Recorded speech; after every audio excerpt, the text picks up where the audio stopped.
Hello, everyone. I'm Len Jessup, president at Claremont Graduate University, and welcome to our latest installment online in CGU in Conversation. And as you can see, I've got Ken with me, Ken Ramirez, chairman from the San Manuel Band of Mission Indians. And Ken, welcome. And you're in Vegas right now. I've got my background up. I'm actually about a block off campus here at the president's house. You're in Las Vegas because you guys had quite a day yesterday and an evening up there.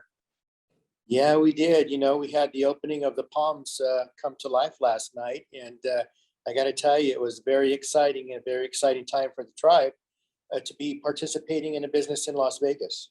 That's amazing. Christy was there and said that it was incredible. So great to hear that. And of course, we've got a lot to talk about here with a near 30-year partnership between Claremont Graduate University and the San Manuel Band of Mission Indians. Starting way back when with you and our Fred Ballitzer, our trustee. So anyway, we'll touch on that history as we go, but maybe to be a good place to begin to tell us first about yourself and the different roles that you've served during an incredible career in service to the San Manuel Band of Mission Indians, and most recently wrapping up a term as chair. And so why don't you start there and just tell us a little bit about that, about yourself and your relationship with the tribe. Well, thank you, Len. So I'd like to ask the participants for today if they would just have a little bit of an imagination, and let's go back and into a time where we can imagine a third world country and a people who were struggling to survive, not only to survive, but fighting for the very basic needs and staples to stay alive: water, food, those types of things. If we can just imagine what we see on TV and some of those third world countries where they're digging for wells just to have clean, fresh water. Imagine that in the United States. Yeah. And we're going to touch a little bit about those things as we go through the discussions today. So let me start by saying that, let me say hello to you in our language. My name is Ken. I'm from the people of the Pines clan of San Manuel, and we're also known as the Maraya. So I did grow up on the reservation, and I've served the tribe for more than half of my adult life, service to the tribe, and creating different means for the sustainability for the tribe as part of the government. But if I go back to my beginning, I was fortunate to grow up with my grandparents, and my mother worked, but my grandparents took care of us. We both lived there with my grandparents. And some of the things that I was able to learn as a youngster have stayed with me for all the years that I've been alive. And so those are values that have been instilled in me from such an early age that it lends into everything that I do today. So many years ago, when we didn't have running water and didn't have a lot of food, sometimes we would have to get our water out of the ditch, irrigation water for the orange groves there were plenty around the reservation. Mm-hmm. And we would have to get our water out of the ditch, irrigation water, boil it, and that's what we would use for drinking and cooking water. Yeah. So when I say think about a third world country, it's not that long ago that San Manuel wasn't in a position where we had to struggle and fight for all the little things that people would ordinarily have. And so, growing up with my grandmother, I got to see the tradition and the culture and learn the language and understand the struggles that they had to go through before I was even born. And so, I was very taught at a very young age that we could do anything and be anything that we wanted to be, as long as we believed that we can do it. And so from an early age, I always knew that I was going to be successful with the tribe and for the tribe. Just didn't know how that was all going to come together at that time. Yeah. But as we moved through different periods, through evolution, everything became more clear, and I knew what my calling was going to be for the tribe. And so in 1983, I became the vice chair for the tribe. That was at a time when we were looking at bringing a business to the reservation, and that business was bingo. Mhm. And so at that time, it was all new, and man, I got to tell you, that was such a struggle and a fight to have that kind of a business on the reservation because it was new, Yeah. and the broader community outside the reservation was concerned about what it could do, what it was going to bring, and all the negativity that comes along with a business with a lot of people who would be frequenting the bingo hall. There was a lot of concern. We worked our way through it, and we became very successful. So then fast forward to today. And so if someone were to drive out to Highland, what would they see? So maybe for people that are watching now that aren't sure what's the there, where are you? What's the heart of the tribe now? If you were to go there, where would you go? What would you see? We're kind of bring people up to date now. Well, so the reservation, as you would see it today, is nothing compared to what it used to be. So the water and the situation that we once fought for, today we have plenty of water, and today we sell the water that we have and from our wells on the reservation to the local governments, and then we get the water pumped back up to us. So we have a partnership. We have MOUs with many of the organizations in the broader community. But if one was to come to the reservation today, it would be night and day compared to what it used to be. Today, it's a thriving government. It's a thriving, much like a city. We have our own San Manuel Utility Authority now, where we have our own substation for electric power. Far cry from where it used to be. We used to not have any electric power, and today we have a substation on the reservation. And our hope is that we're going to be able to generate enough power to sell to the broader community at some point in the future. Yeah. And so all the struggles that we went through in the past, have brought us to this point where evolution has kind of sustained us now in the ways that we see the future. The very first customer for the utility authority was the casino. And we did that because there wasn't enough power from Edison to power up the casino without having issues.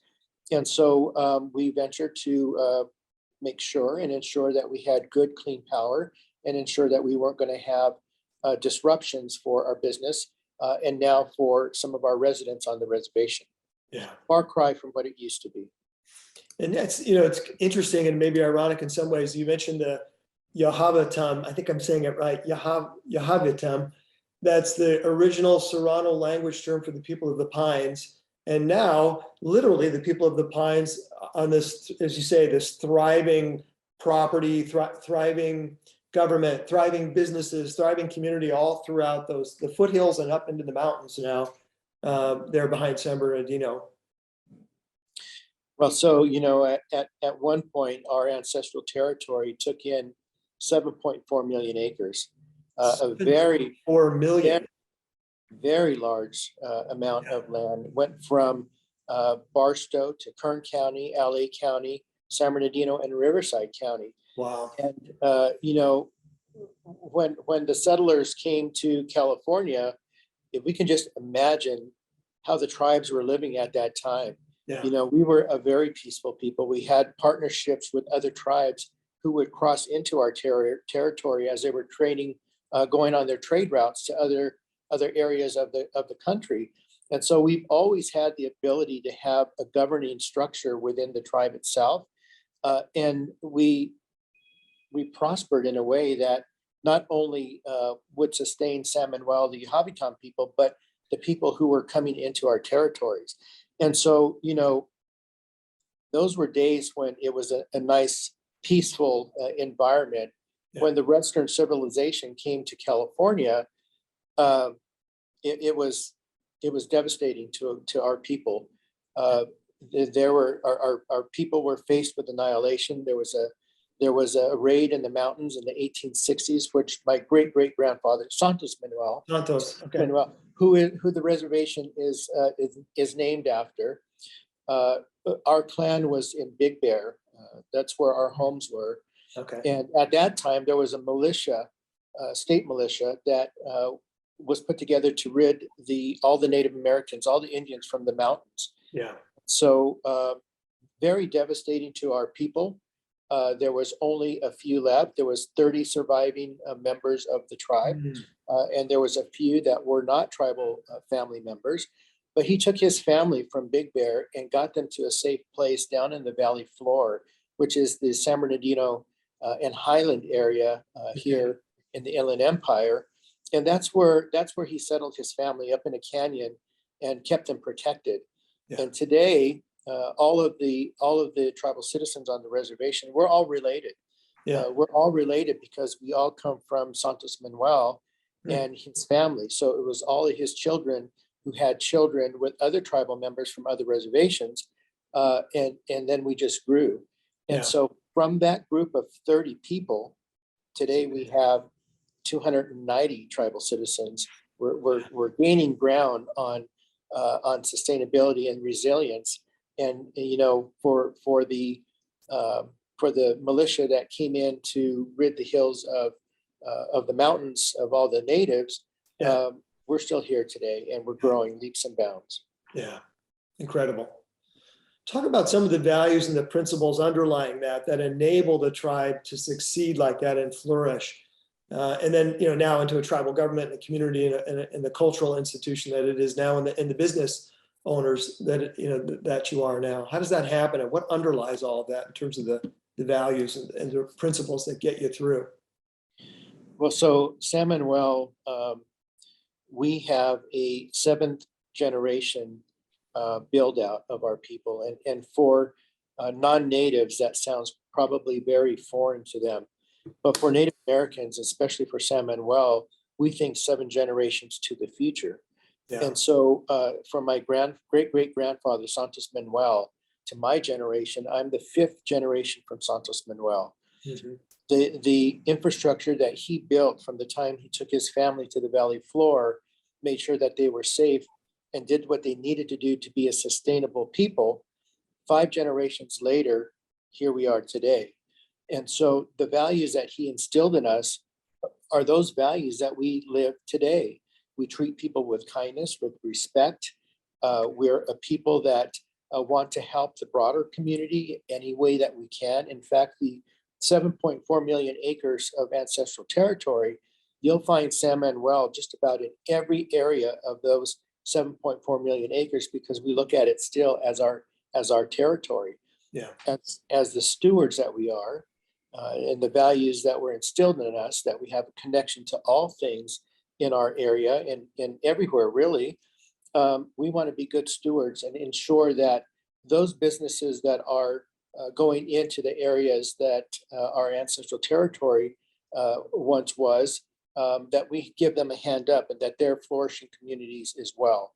Not all things are good, but we can be good stewards and help shepherd those areas and ensure that there are good, safe environments in the 7.4 million acres that was once ours. Yeah, it's amazing. I want people listening to think about that for a moment, to be thinking and planning ahead and then acting today in the interests of tribal members 7 generations into the future. I think you think for those of us that are involved either in running organizations or working in them, or even just in where we might serve, as a volunteer for an organization, it's to wrap your mind around that. I'm making decisions that I have to think about 7 generations ahead and the impact that it will have. It's kind of mind-boggling on some level, and admirable. So, Len, when I think about the growing up on the reservation with the elders, and at that time I was the only child on the reservation, but the next child up was 13, and who wants a young kid hanging around a 13-year-old? And so I grew up with the elders of the reservation, and I had a very good relationship with them, and I still do today. My aunts and uncles are like my fathers, or like my brothers, older brothers and sisters, because I grew up in the house with them. And so when I look back at all the years that my grandmother went through to get to that point, when I look at the years that my aunts and uncles, what they had to go through to get to the point where it was going to be a handoff to my generation, there is so much that has been done from the 60s. The 60s is my time, to where we are today. But the stories that they've told on the struggles that they've had to go through it really is instilled in us and our children to ensure that we don't forget those days and that we continue to move forward in a way that's going to be prosperous, sustainable, so that we continue to be resilient in everything that we do for the next 7 generations. So when I talk about the bingo hall, that was the first economic viability project that we had coming to the reservation. From there, we went into a little bit of a small casino, and I have to tell you the struggle that we went through then to play the games that we did. You know, we put our lives at risk. You know, the FBI threatened to close us down and put us in jail, and all the things that you know, the struggles that we had to go through just to be able to do the things that we do today. In about 1995, I was introduced to Dr. Bellitzer from CGU and his son Rod Wilson, and from that point forward, the relationship between Claremont Graduate University, and the tribe just kind of took place, and we fostered that relationship to where we are today. Yeah. And it's one that I'm very proud of, because along that way, the education that was needed to get us to where we are for economics and to be good business people, to be strategists, and to be able to live in a society that was somewhat new to us at that time, taught us a lot how to live in the modern day society. Yeah. And a fun piece of that most people don't understand too is the work you did personally, you and Fred and others, with Darren Marquez, tribal member, who then comes to CGU, gets a PhD, and then had his turn as chair at San Manuel Tribe, and then is now on our board of trustees. And we're benefiting from his leadership as a trustee here at CGU. And he runs our business and finance committee. And I hope someday when he's ready and his schedule allows him, he'll be the chairperson of our board of trustees someday. And there's that planning ahead, generations ahead, you know, very practically speaking, from a leadership point of view, both for the tribe and for the university as well. And so we really benefited from our relationship with Darren for sure. Well, so you know, the relationship as it was built way back then started with Dr. Bellitzer and something that was called Proposition 5 back then. Yeah, right. Proposition 5 was an initiative that was put on the ballot to allow the tribes to have gaming the way that we were playing it then. And so San Manuel was really the leader in regards to the Proposition 5 initiative that was birthed at San Manuel, and then we had to get all the tribes in the state on board with us. And I got to tell you, that wasn't an easy task. It took a lot for us to get everybody on board, but because we did and we took that risk, we are now able to enjoy the types of games that we have and the businesses that we have on the reservations. And the businesses that we have aren't corporate businesses. The businesses that the tribes have on the reservation really are about economic development for the tribal government. So it's tribal government gaming. Yeah. And the initiative was really built around tribal government gaming and the ability to have a forward-looking approach to the world as we see it today. Yeah. Back then, we were struggling with education issues. Our kids going to school and having to struggle to get an education. Well, today, because of Proposition 5, the kids, tribal kids, are able to go to different universities wherever they want to go to school. And for those tribes that aren't involved in gaming or might have smaller gaming projects, then we're able to assist them in some of their needs as well. Yeah, that's terrific. Talk a little bit about that. You've kind of hinted at some of the development projects, but the tribe's been involved in some incredible and highly impactful development projects, and also some philanthropic endeavors around the region in particular. The tribe is literally putting money behind the notion that you talked about a few minutes ago of you need the stewardship over the lands and over these areas. And you're doing that with both the development projects and with the philanthropy that you're doing around the region. And it's really quite incredible. So you mind talking about that a bit, some of the things you're involved in? I know I was recently up, for example, with the opening of the new theater, the Yamava Theater, an incredible evening. Well, so, there's so much that I think that we have going on today that some of the things, and I'll go back over the 2 years that I've been chair. Yeah. I became chair on March 14th, 2020. And so that was at a time when everything was closing down for COVID, because of COVID. And so we were all together, the whole tribe was together on March 14th because that was the day of the election. And so from the day that I was elected as chair, we were faced with struggles right from the very beginning. And one of the things that we didn't intend to do was to close down our business. And so on March 14th, the day I became chair, we took action to close down our business because it was the right thing to do. It wasn't something that we intended to do, but when we seen that Disneyland was closing down, we knew that we had to follow after their footsteps. And so we were the first tribal casino to close down, and then all the other casinos closed down after. What that really did for us was, there was a lot of mitigating factors that we had to put in place because of COVID, because we're such a small tribe. Had our tribe gotten hit with COVID in a bad way, it would have been devastating for us because we're such a small tribe. Yeah. So we took every measure to ensure that we were protected and protecting our tribal elders on the reservation. We got through COVID in a good way. But during that time, during that 2-year period that I was chair, from the day that we closed down our business, we focused on economic development. And so we really learned new ways to conduct business through technology, which allowed us to continue to do business some of the ways that we were conducting business, but it also afforded us ways to thrive in a new environment. Yeah. So some of the things that we did and that I'm very proud of is, one, the birth of Yamava Resort and Casino. We were able to really focus and get things done in a very good, timely manner, and make sure that we hit all the timelines to get things done, because we were very focused and driven on what needed to be done there.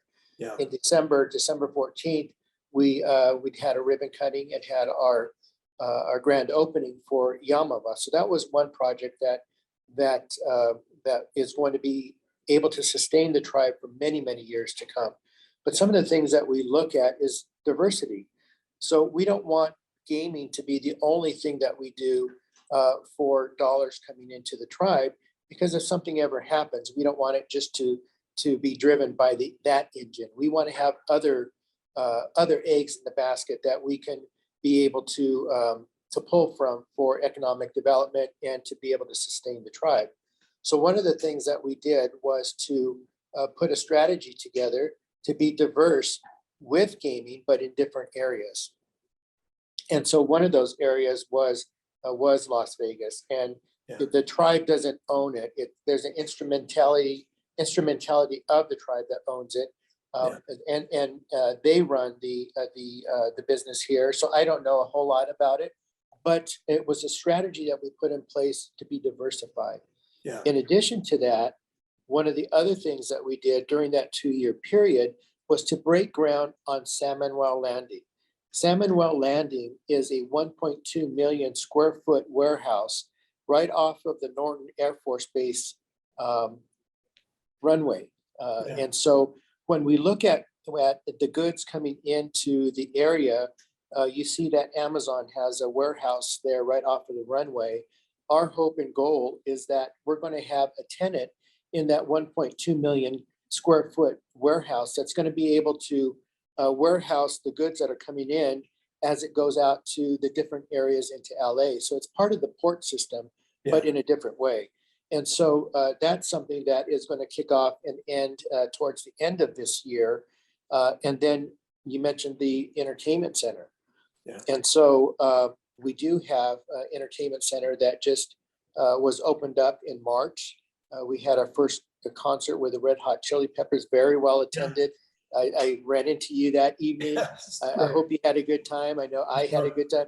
I don't usually go to those types of things, but I got to tell you, I did have a really good time that night. And to see the entertainment center come to life, it was Yeah. very nice. Yeah. And so those are just a few of the things that we worked on over the last 2 years.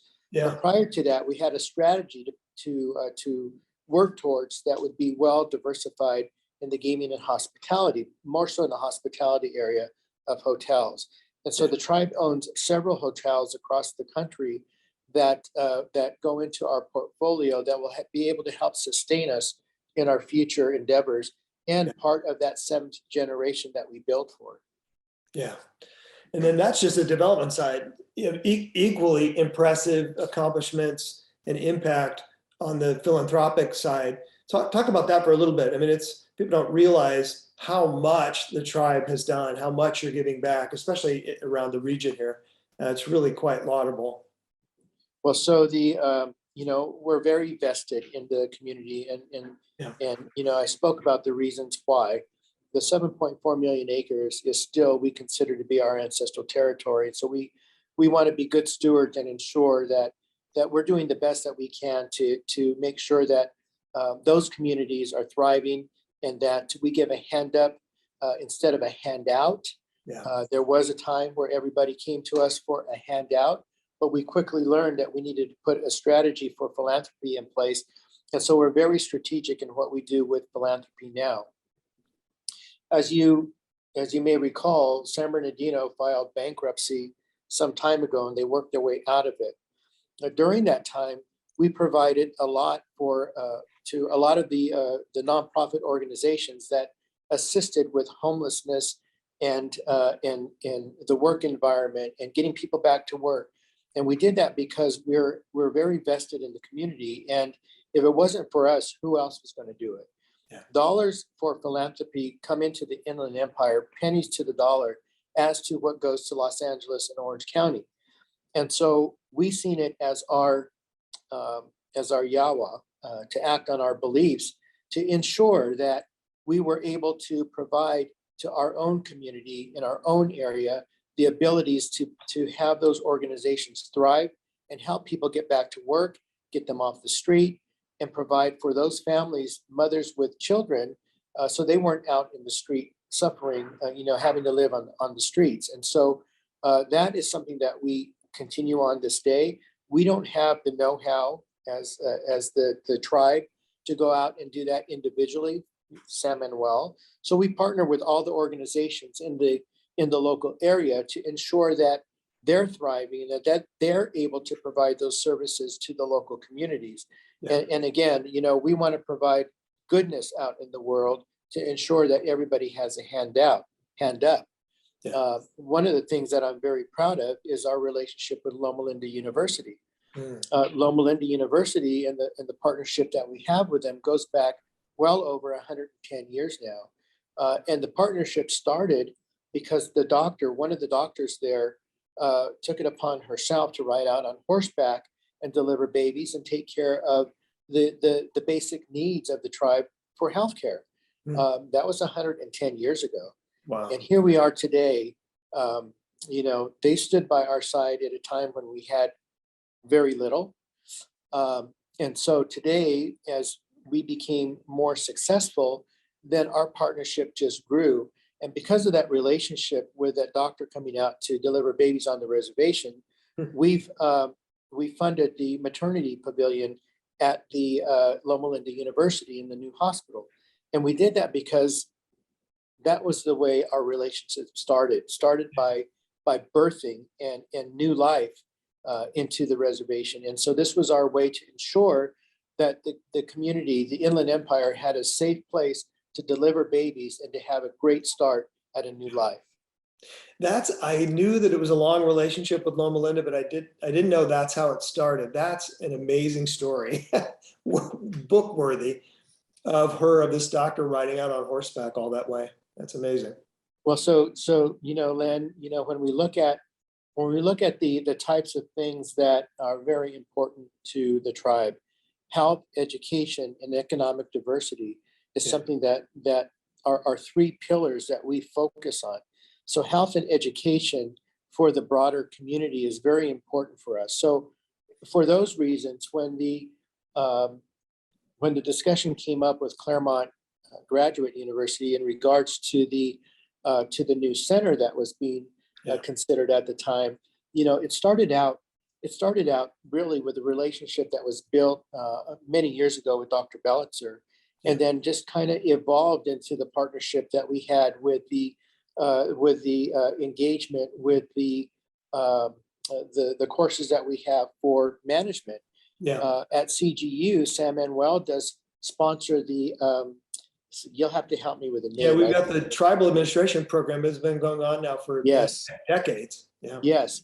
And so we started with that because we wanted to educate our team members, our employees, as to what it meant for them to work for a tribe. Yeah. So we started having courses and sending them to Claremont University to begin learning about sovereignty and the rights of the tribes and what we had to go through, the history, so that they knew that they weren't really working for a corporation. They were working for a tribal government. And because of their services, what they provided for us was really an infrastructure for the tribal government, for roads, for healthcare, for education, to be able to provide us with all the means that we have today. And so that's really how that relationship started. And because that program did so well, we extended it another year. And so we have well over 150 participants who have gone through the program now. Yeah. And, it has turned out to be a great success for the tribe. And I'm very glad that we did that, because the employees that come out of there tell us what a good program, that they've gone through. And they're very thankful that the tribe has that program for them to partake in. Yeah, if I could just say quickly for people listening, it's like, and we've got Ted Gover on our side as our point person running it. And it's like a customized, I was going to say MBA program, but it's more than that. It's like a customized mini MBA with political science and a lot of focus on the tribe in particular. And it's aimed at tribal members and employees. And then we run that annually. And it's a great experience, not only for the participants on the tribe side, but for us as well. Each year runs on campus, and they come in and, they feel like they're a student, and they're a student here in the Claremont colleges, and we consider them alumni when they finish. So, they come back and they tell their coworkers how good they were treated and what they've learned. And so we have a waiting list now for management people to go through that program. Yeah. And so at some point in time, we may want to consider even extending that again because the program is so well attended. And it's done so good for the tribe for them to come back and learn. They become our advocates out in the community, and they're able to have conversations with anybody in the community about the tribe and explain to them that, this is not a corporation. This is a tribal government, and it's tribal government gaming, and the reasons why. Yeah. Then the other project you hinted at was the Yohavetum Center for Health Studies here that's now coming to life. That the background for those listening is the old Huntley bookstore building is a building that was shared by the 7 Claremont colleges, and that were the students that would go to get their books and sweatshirts and those kinds of things. And then a decision was made some years ago that the bookstore operation needed to move to another location. So then the question was, what do we do with the old Huntley bookstore building? It's a 60-year-old, beautiful, mid-century modern, looks like a Frank Lloyd Wright kind of design. And it was decided that it would be offered to Claremont Graduate University, one of the 7 Claremont colleges, to purchase that bookstore building from the consortium, from the Claremont colleges, if we wanted it. And I was a brand new president. That offer was made. And when I was in the meeting with the other president, the Claremont College presidents, and the offer was made, would Claremont Graduate University like to have that building? And I thought to myself, yes, we could really use that space, and it's a beautiful building, and it's kind of on our part of the campus. And there's a formula that's used to determine what that building is worth. using real estate comps and other things. And so we knew it was going to be about a $14 million purchase. And so I said, yes, we'll take it, knowing that I didn't know how I was going to pay for it. So I came back and was at one of our trustee meetings, and Fred was there, and Darren Marquez is on the board. I'm explaining the opportunity that we've got to do this. We've got our School of Community and Global Health is off campus because we didn't have anywhere for them to be on campus. And that would give me an opportunity to move them on campus. And I knew we'd done a little survey of all the research that all the faculty across all of Claremont Graduate University were doing, whether that faculty were in public health or education or the Drucker School, no matter where they were. And the number one most popular topic among research of all the faculty was human health, and especially aimed at vulnerable populations. That seemed to be of interest. So then we started to envision, okay, if we could somehow get our hands on the bookstore building, we'd turn it into a center for integrated health and well-being for aimed at vulnerable populations, and it would be the home for our public health school. And Fred and Darren said, okay, don't do anything, don't talk to anybody, because we think we may, have a vision for how this can happen, and then you fill in the rest. And then the tribe steps in and says, no, we're gonna help you do this.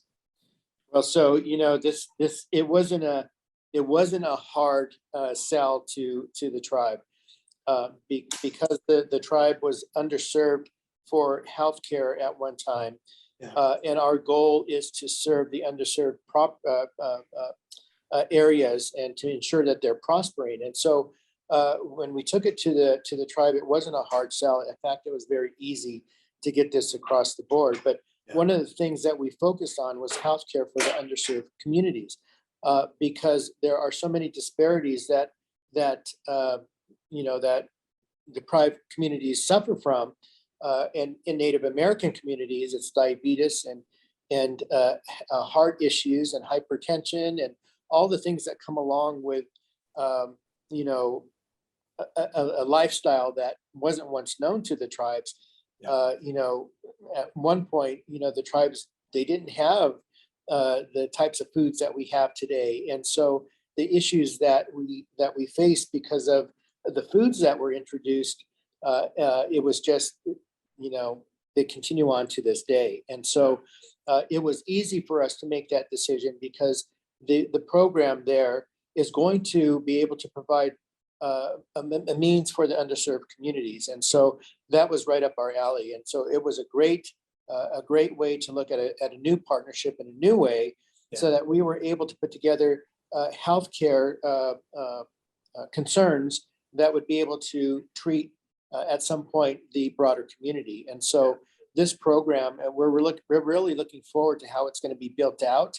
And when it all comes to be, it's going to solidify our relationship one more time with CGU and how we look at the world together now as a partner. So when I look at Loma Linda and what we've established at Loma Linda, it really is a brand now, Loma Linda and San Manuel.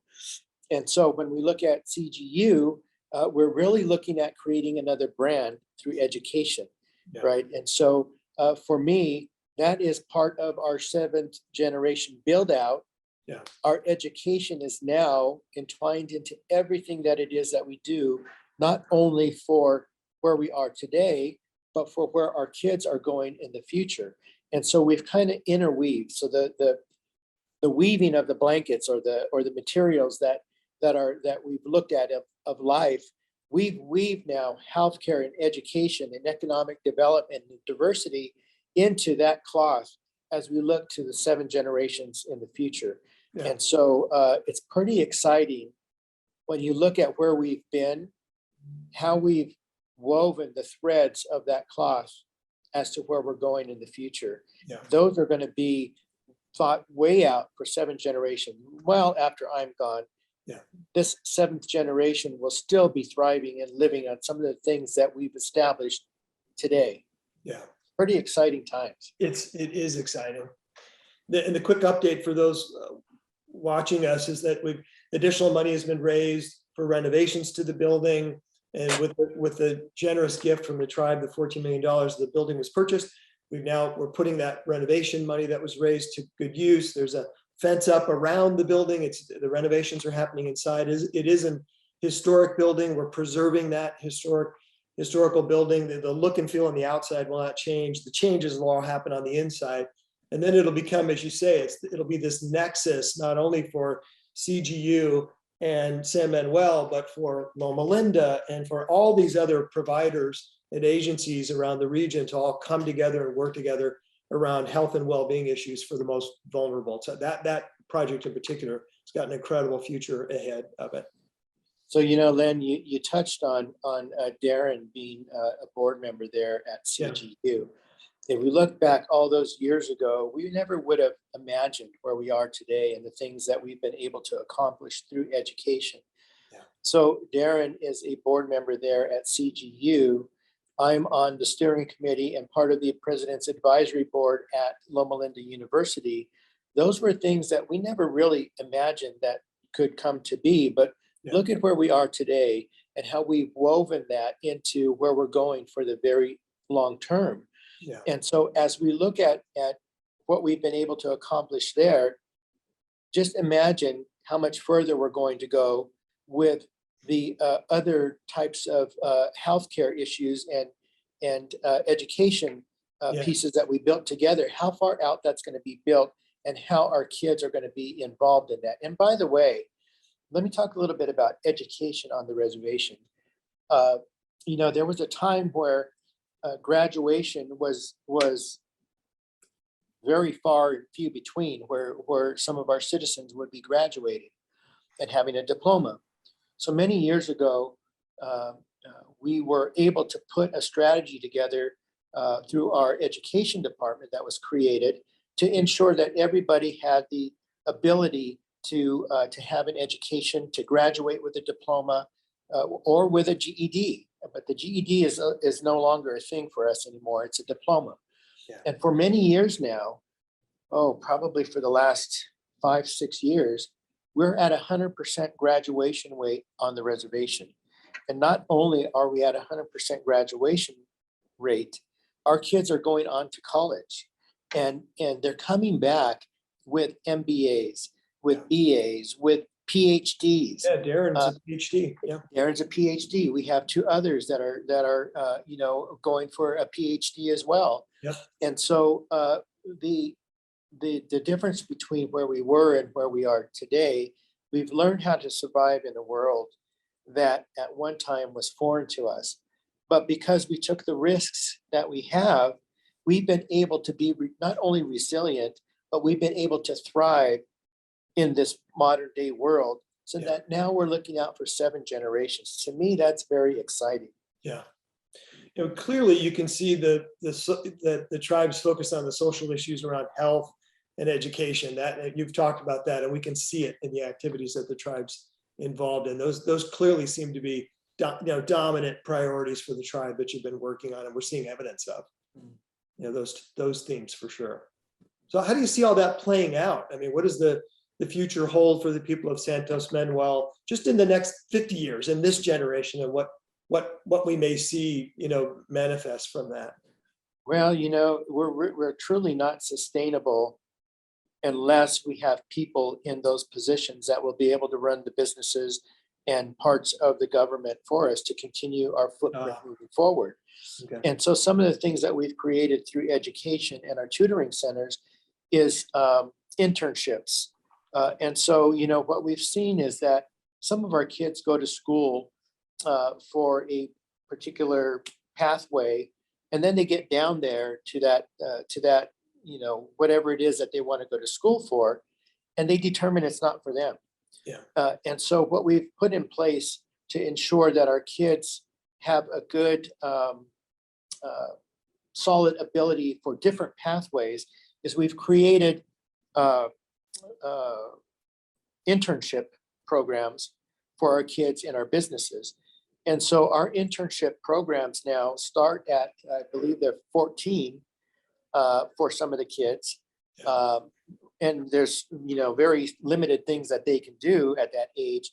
But then as you go up, we have internships for all of our tribal citizens at any age that want to come in to learn about the business or what it is they could do, so that And we encourage them to take as many internships as they can so that they might find that career path, something that they're passionate about before they go to school. And that way it might help with their ability so they don't change curriculums halfway through. Yeah. And so, we're really trying to ensure that we have a sustainable future with our kids, because our kids will be part of that sustainability as we build ourselves out. And so now we have a lot of tribal citizens who have taken part in our internship programs.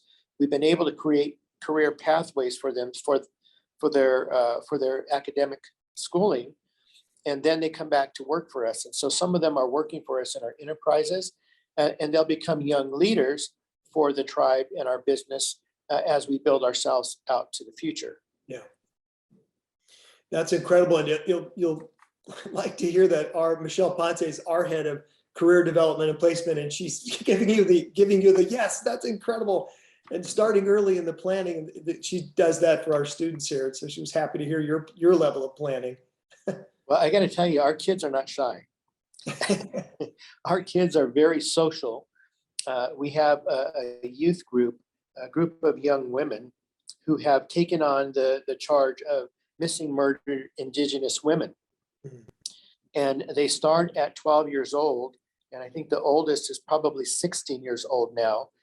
And these girls, there's 4 of them, 4 or 5 of them, that have traveled to Sacramento to testify on behalf of missing, murdered Indigenous women.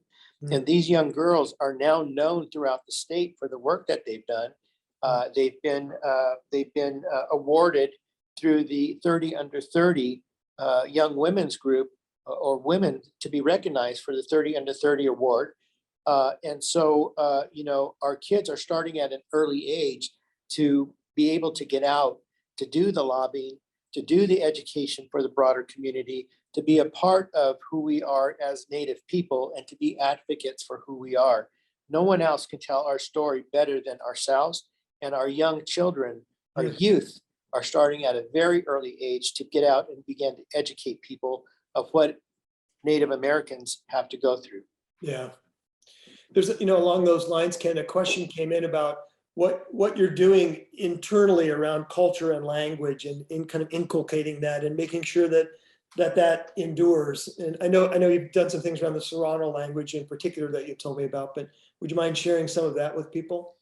Yeah. So, some of the things that the tribe does is they afford our kids to go to different schools throughout the community.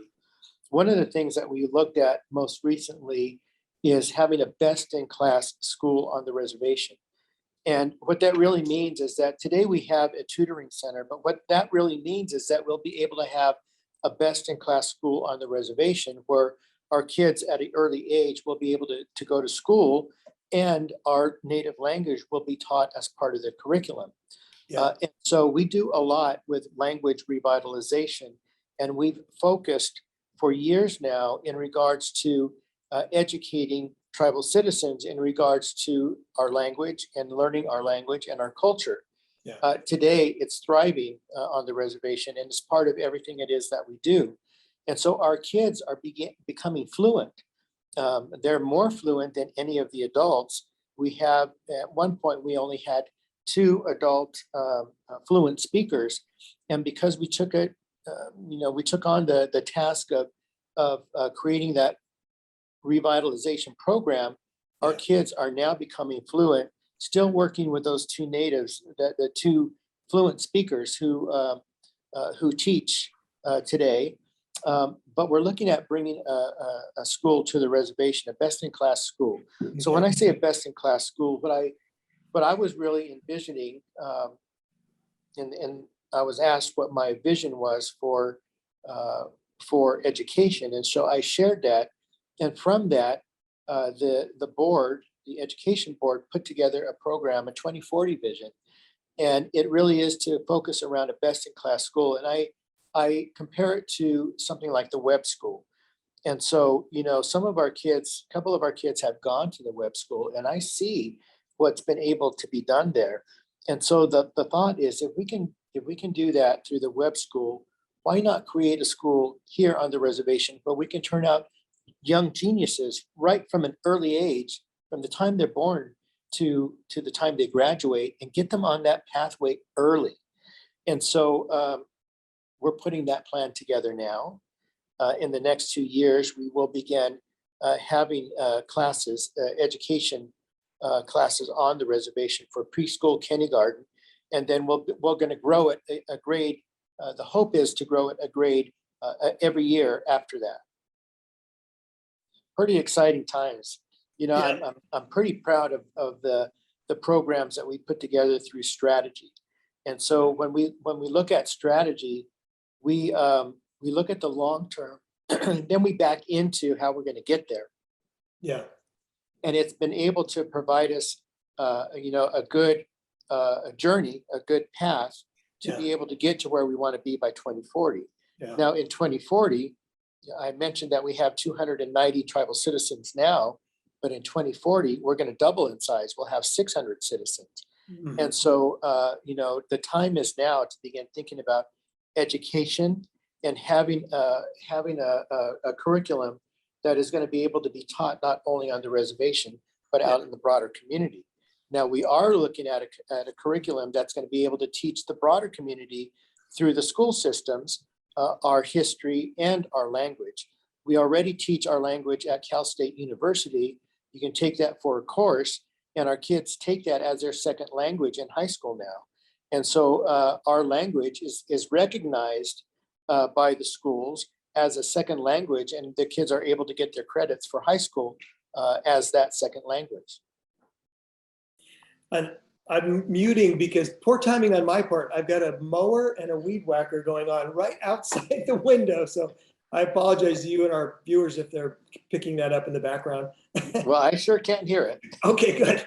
A question came in about, it could be applied to the things you're talking around, the education around the culture and language, but also to you and your message with the multi-generational values and planning. And it's a question around, have you thought about syndicating what you're doing and what you're talking about right now in that training? And that could, and the example was that could be a YouTube channel or something in social media, but as a way for you and your voice and your values and the training programs you've talked about to reach a broader audience. Is there any thinking along those lines? Well, so I was very taken aback when we started talking about the seventh generation and how we look at the world. And what I was more, I guess, surprised about is that the broader community they didn't know what that was. And so as we began talking about the seventh generations and what it is that we do as Native people and how we see the future, I got to tell you that so many people have come to me and said, how do we learn about this? How do we begin to think about a seventh generation legacy like this? We're not used to this type of consideration. And so we have been asked by many people now what that really means. And can you show us, can you tell us about how we can incorporate a seventh generation concept to what it is that we do? And so I was very surprised about that, I guess, because we live it. And so when I began to hear that people hadn't heard about that, I was just taken aback. And so we're now looking at how we can maybe include some of the teachings that we do with a broader community, because there is value in that. And the cities that I've talked to, some of the cities have said, if we think 7 generations out, we would be in such a better place today because of that type of build out. Yeah. And so I know that the need is there. I know that the desire is there. And so at some point we will look to how we can begin to educating the broader community on the 7th generation concept. I was going to say, I could see even just a start would be a simple, self-contained online masterclass on 7th generation planning, multi-generational planning. Yeah. And they could go from there. But I mean, that even to make it available to a broader audience, because it is unique, Ken. You and I have talked about that. People generally don't think that way. It's just too difficult. I think people are in the moment and with especially people in leadership positions and things hitting them immediately. And they're thinking about, how do I get through the day? Or how do I get through this season, this semester, this year? And maybe thinking, how do I leave this in a good position to hand over to my successor? But they're not thinking 150 years out. So, if I can share with you the seventh generation in my family, from Santos Manuel to my family, my granddaughters, my grandchildren, all of my grandchildren are the seventh generation from Santos Manuel. Yeah. So if we look back on the things that he had to go through and the values that he instilled in his children, their children, my grandmother to my parents, and then on down, those are values that we've learned. So we've lived the concept all this time. We're never looking just for what we can get through for today, tomorrow, or a year. We're looking for many, many years down the road to ensure that our kids are going to have a safe place to live many years from now. Yeah. So when we look at the 7.4 million acres that I talked about earlier today, the tribe is going to double by 2040. There's going to come a time where the reservation today, and that 7.4 million acres is a vast amount of land compared to what we have today. Today, we have 1,200 acres what the reservation sits on. And if we continue to grow the way that we are, there will not be room enough to accommodate all of our tribal citizens to come back to the reservation. As it is today, we have 40 new home sites that were laid out on the reservation to bring our tribal members back home. They're beginning to build, and all of those lots are now gone. We're out of space again to bring any tribal citizens back to the reservation. But if we look to 150 years down the road, we're looking at that 7.4 million ancestral territory as still being part of our territory. So we buy a little bit here, we buy a little bit there, and before you know it, we might have enough land to accommodate a larger amount of tribal citizens to live on the properties that the tribe has. It's laudable, difficult, thinking out that far ahead, but so valuable, so incredibly valuable. I'm gonna do one more thing, Ken. I know you're a humble person. I'm gonna embarrass you for a moment with a comment that just came in, and I'm gonna read it verbatim, and we'll end with this, and we'll just give you just a quick moment to react. This is the most inspiring presentation and the most compelling call to action I've heard in my entire 36-year history of my affiliation with Claremont Graduate University. And I sincerely hope that Ken is thinking about his own succession plan and considers running for Congress, for Senate, or the governorship. We need this kind of evidence-based, inspired, and practical multi-generational leadership to unite and mobilize people in all of California and perhaps across the US. What do you think about that? Or is this the birth of your campaign announcement today? Well, thank you for that. I mean, that's very touching. A run for office? No, I don't. That's not in my vision.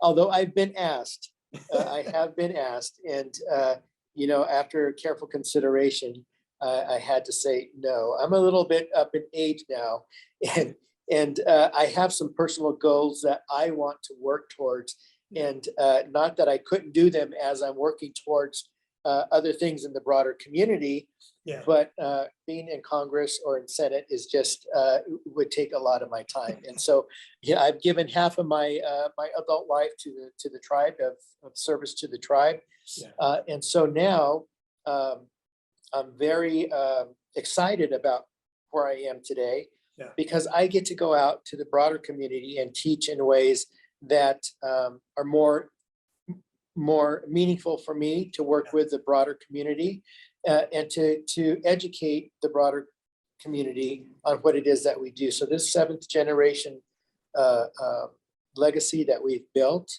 is going to be ongoing, and I'm looking forward to working with CGU, with Loma Linda, with UNLV, with Cal State. I mean, I've got a vision of what it is that I want to do for the broader community. And I'm just excited about how that's going to come together and how I can be a part of all the education components to teach what it is that we do. Wonderful. Well, Ken, I know because we know each other well that you've got plans for continued impact, continued maximal impact, and thanks for that. And thanks for the time today. I know in the middle of everything you've got going on and in the middle of travel and being in Las Vegas, we appreciate you giving us the time today. And I'm going to say thank you to Jacob. I know he's there with you and taking care of you. And I've got Mary and Gerard and Sonny and Michael on our side that helped to do the webinar today. And I want to thank them as well. So wonderful conversation. And as always, the hour went by in the blink of an eye. Thank you. Well, thank you, Len. And again, you know, our partnership is a long partnership. I look forward to continue growing this partnership. If there's anything I can do, if you'd like me to come back and speak again, Yeah. I'm more than happy to do that. You know, I'd like to get a microphone, and ordinarily I have a microphone on stage walking around. Right. It's a little bit harder to do. Yeah, this is a here different on format. Zoom. This is like you and I having a conversation with our closest friends eavesdropping. Absolutely. This is fun, right? It's a new way. Yes. Thank you, Len. All right. I enjoyed Thank the time. you. We'll Thank you. sign off then, and we'll see you soon. Looking forward to seeing you in person. Thank you. Take care, everyone, and thank you for participating. All right. Thanks, Ken.